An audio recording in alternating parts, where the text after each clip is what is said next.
We got Jake. Jake? Yes, here I am. Good morning. Jake is joining us. He is a Young Voices contributor. We were just kind of teeing this up, buddy, so just jump right in on it. We just got the news overnight that Kyrsten Sinema, senator from Arizona, is now on board with the Build Back Mansion bill. Buried in that is this giant IRS expansion. You've been writing about it. Kind of tee this up for people, though, what this is going to mean, because this is kind of part of this legislation that a lot of people are keying in on, this IRS expansion. It's absolutely good morning, and thanks for having me. Yeah, that's the news I've been seeing about Kyrsten Sinema is on board. And, you know, we've seen that she's objecting to the carried interest loophole that's getting a lot of the attention, but she's not objecting to the fact that the IRS is basically doubling its budget, as part of the bill here. And, what does that really mean? Well, what it means is that they're going to be really ramping up its audit efforts. And while it's true that, there will be some, high income audits, the reality is this is an issue that's been, quite frankly, Democrats in Congress have been hammering down for a long time. Elizabeth Warren, not that long ago, was hammering the IRS commissioner, asking why they audited so many low income taxpayers. And the reality is that expanding the IRS budget, which is something that Sinema is apparently fully on board with, it's going to result in a lot of audits for a lot of small business owners, low-income taxpayers, and middle-class taxpayers. Yeah, and here's the thing about this.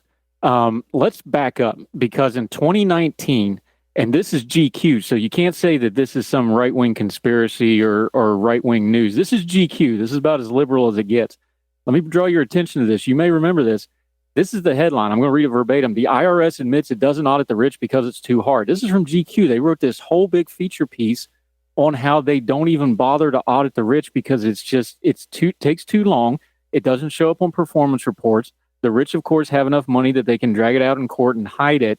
So this is a real issue that they don't audit the rich. Here's my question to you. Is there anything in this legislation that's going to put some guardrails on this so that they just don't keep going after more of the low-hanging fruit, meaning us, the normal American people, instead of taking all these resources and going after the really, really hard stuff that's still going to be just as hard? Well, that's a great question. And that's something, there's some, verbal assurance type things coming out from the IRS. But the reality is that nothing in this legislation provides those sort of guardrails. Surely that would be within the purview of Congress to lay out. It's not there, and as you know, exactly, you're spot on, right? The reality is that, those with money will always be able to hire, the top attorneys, the top accountants, the top planners. But in reality, for everybody else, that's who the IRS is going to be able to foot the bill with, right? For the agency, if it's going to raise as much revenue as the estimates show, they have to go after that low-hanging fruit, and that's exactly what you just brought up there, and that's part of the issue here. Yeah, I'm Jake Leahy joining us, Young Voices contributor. He has a great piece out in Washington Examiner. We're going to link to it in our social media and show notes so everybody can read the full piece for yourself. Let's talk some of the numbers that you went over in this piece, Jake. The IRS wants to add $80 billion over the next decade. 10 years is kind of the standard for a spending package. But this would double the size of the debt collectors and put 87,000 new IRS agents in action. Let's work off the assumption that, yes, the IRS needs some funding. We know for a fact they need funding on the side of the house where they process taxes, because that's become a total mess. 87,000 new IRS agents, even if this is the problem they say it is this a proportional response to that problem? Well, I think you bring up a great question there about, what the response should be. In reality, the IRS, according to its own numbers, is answering about 10% of the phone calls that it's receiving. So, maybe that's where, on the customer service side, there certainly needs to be some investment.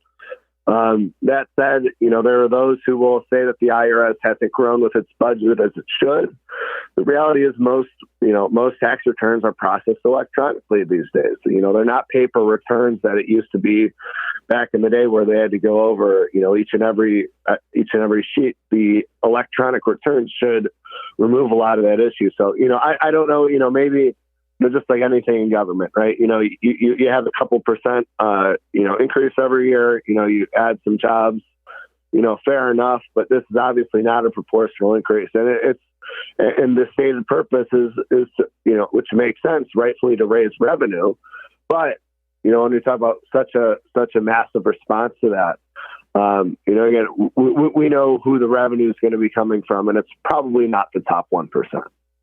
Right. Jake Leahy, he's a consumer choice fellow with Young Voices. He's a law student at the University of Illinois Chicago School of Law. Let's talk about the whole package here, though. This is a massive increase. This is $700 billion projected that they want to step up enforcement here. But that key word there is enforcement. This isn't just them auditing your taxes and asking nicely. The IRS has wide, sweeping powers that can absolutely destroy your life. They can get into your bank accounts. They can hold up, they can garner your wages. They can confiscate property. They can charge you up to, I think it's like 140% interest on back taxes or anything that you didn't. This is a scary organization to have come after you. If they go after this low-hanging fruit, if they go after normal Americans who don't have a lot of legal recourse or a lot of resources to fight them, I've got real concerns about the amount of fairness that would manifest out of that. Is that a fair thing to say too? Yeah, that's a big issue. And, a lot of the issues here, right? I mean, everybody thinks that, the IRS should be making sure that people who owe taxes pay their taxes. But in reality, there are people, especially, think about small business returns, right? Who might make, issues on their claim deductions that they thought were correct, that weren't correct. There's a lot of issues like that that go on that, if they have to drag out a legal battle with the IRS, quite frankly, that's just not within the budget for a lot of these places. And again, you bring up that low-hanging fruit.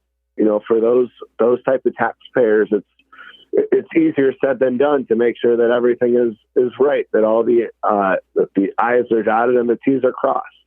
There are math errors all the time on tax returns. Are those deliberate or not? Probably most of the time they're on accident. A lot of people aren't very good at math, right? And that's, but again, you still face the wrath, especially of this increased enforcement division. Yeah, Jake Leahy joining us. So let's talk about that again for just a second, though. You brought it up, the low-hanging fruit. The next level up from the individual Americans is probably who's going to really get hammered on this. You talk about it in your piece. Small business owners, sole proprietors, independent contractors. These are the people who, for the most part, probably keep their own books, or they pay, a service, a low-level service. They probably can't hire like an accounting firm like a big business can. There's probably some stuff in there because our tax code is so complicated and the enforcement is so varied. Look, if they audited everybody would have something wrong with their taxes. Let's just be adults here, right? Nobody can do it perfectly. Those small business owners, though, if they get the IRS after them, a sole proprietor, an independent contractor, that's going to start having some real world implications, not only in their businesses, but also in our communities and in our local economies, right? Yeah, absolutely. And that's something to think about, right? Anybody who's filing, on their own, keeping their own books, there are probably always questions going to be there. The only group that's probably exempt from that, the fact that there might be an issue, is probably, the large corporations who have their entire accounting departments, who have, external auditors look over everything routinely. So clearly, and again, this is obviously under the guise of saying that the top 1%, the fortunate few, are going to be paying more. But, that couldn't be further from the truth. Again, as we know, who really are those people who might have a math error on their returns? It's surely not the billionaires. Yeah, Jake from the Young Voice to join us. Let's bring this on a practical level. We know we need to pay taxes. We know taxes are a necessity, necessary evil to a lot of people, but it's a necessity. You've also been on a school board as a vice president on a school district, right?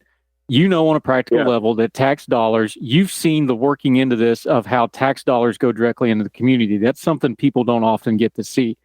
How do we get the disconnect from the big IRS and the big federal government that you just send off your money and you might get a tax returns? Because let's be honest, that's how people think about their taxes. Talk about the other end of it, because you've been on the practical end of it. When you're desperately waiting to get that tax money to do things, the disconnect between those two things is where you start having accountability problems and malfeasance problems. But just talk about that for a minute when you're on the other end of trying to get those tax dollars to put directly into your own community. Yeah, absolutely. And, that's something, nobody likes to pay taxes, obviously, but the reality is that, it does fund a lot of, the essential things that we deal with. Now, serving on a school district, school board, that's something where we get the money. It goes directly to classrooms. It goes directly to programs, to educate our community, right? It's pretty clear where that's going to.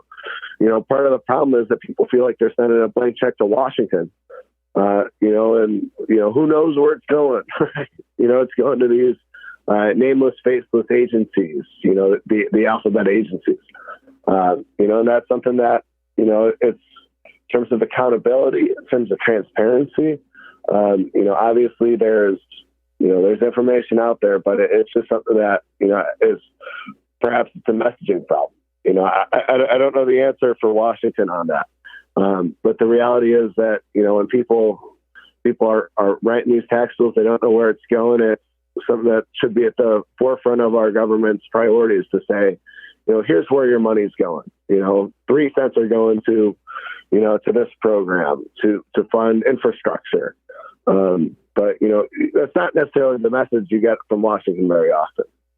No, it's not. Jake Leahy from Young Voices joining us. You have it as a theme in your piece. You wrote about and talked about it. The way they are designing this, it's not enough to really hurt the billionaires and the ultra wealthy. It's going to kind of hit that millionaire level, and everybody thinks, well, millionaire is a lot of money. The problem with that is, and you raise it in your piece, and I think this is a good way to kind of round out this conversation, is that second layer of wealth is probably who a lot of the middle class work for. So even if a tax increase on them doesn't go directly to them and costs of IRS audits doesn't go directly to them, it's going to go to the people they work for, and then it winds up affecting them anyway. And that's something you touched on in your piece, isn't it? Yeah, absolutely. It's going to be, all across those different, those different groups of taxpayers. Those are the people who are going to face it. It's going to impact jobs. It's going to impact, people's what they can afford. When they're sitting at the kitchen table at night, figuring out what they can do. The reality is that it's going to have a real world impact on our economy. Even if the small business owner, has done everything right, paid taxes properly, done all the math right. Even then, dealing with an audit is not an easy thing to do. It's expensive. It's time consuming. And even then, that might prevent that next job from being added. It might make it where, a multitude of issues in terms of, a community business, right? Maybe they can't be open. Maybe they need to shut down for a while to comply with it. And again, you hit the nail on the head that it's not the billionaires who are there. The goal of this is to get that low-hanging fruit to raise revenue. It's not to make things right. It's not to make sure that billionaires pay their fair share. That's not the purported purpose. The purpose is just to raise revenue, and that low-hanging fruit. Small business owners especially are the people who's the most obvious target. Yeah, Jake Leahy from Young Voices. He's the Consumer Choice Fellow with them right now. Great stuff. Really appreciate it. The piece is called and as IRS prepares to double in size, it isn't the billionaires who should be worried. It's up at WashingtonExaminer.com. We will link to it. Make sure you read the piece in full. Jake, let folks know where they can follow you, what you've got going on, and where they can keep up with you until we talk to you again, my friend. Yeah, absolutely. Thanks for having me on. And follow me on Twitter at Jake A. Leahy, Leahy. I'm always on top of things there, and be sure to shoot me a follow there. Yep, we'll do it. Thank you for your time this morning, sir. Appreciate you getting up and talking to us. Thank you so much. Thanks for having me.